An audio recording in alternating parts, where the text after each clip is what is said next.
سلمان امی کا موبائل لے کے اس میں کھیل رہا ہوتا ہے، ادھر ادھر ٹہل رہا ہوتا ہے کہ اچانک اس کے ہاتھ سے موبائل نیچے گر جاتا ہے اور وہ ڈر جاتا ہے، اور جیسے ہی وہ نیچے بیٹھ کے موبائل اٹھانے لگتا ہے جو دو ٹکڑے ہو چکا ہوتا ہے، اسی وقت اس کا بھائی اندر آ جاتا ہے اور سلمان موبائل چھپا لیتا ہے۔ بھائی اس سے پوچھتا ہے کیا چھپا رہے ہیں، اور بتانے پر سلمان بتاتا ہے کہ مجھ سے امی کا موبائل ٹوٹ گیا اور آپ امی کو مت بتانا، میں اس لیے اسے چھپا رہا تھا کہ امی مجھے ڈانٹیں گی۔ بھائی اس کو بتاتا ہے کہ تم جو ہے امی کو سچ بولو، امی تمہیں معاف کر دیں گی، اور اللہ تعالیٰ بھی سچ بولنے کو پسند کرتا ہے۔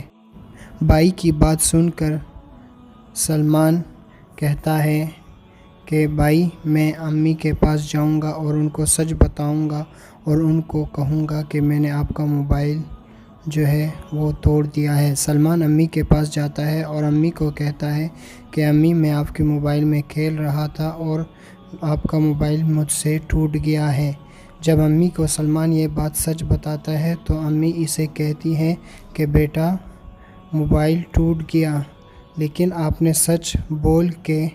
یہ ثابت کیا کہ آپ ایک نیک ہو اور اللہ کے حکم کو مانتے ہو۔ امی سلمان کو پیار کرتی ہے اور سلمان پھر سے بھائی کے پاس جاتا ہے اور بھائی کو کہتا ہے کہ میں نے آپ کی بات مانی اور میں نے امی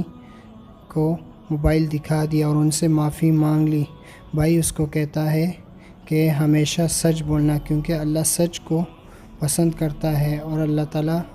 کے حکم پر عمل کرنے والے ہمیشہ زندگی میں کامیاب ہوتے ہیں، اور زندگی میں ہمیشہ سچ بولنا، کامیاب رہو گے اور ہر مصیبت ہر تکلیف سے اللہ کے امن میں رہو گے۔ تو آپ سب بھی جو ہے وہ ہمیشہ سچ بولیے۔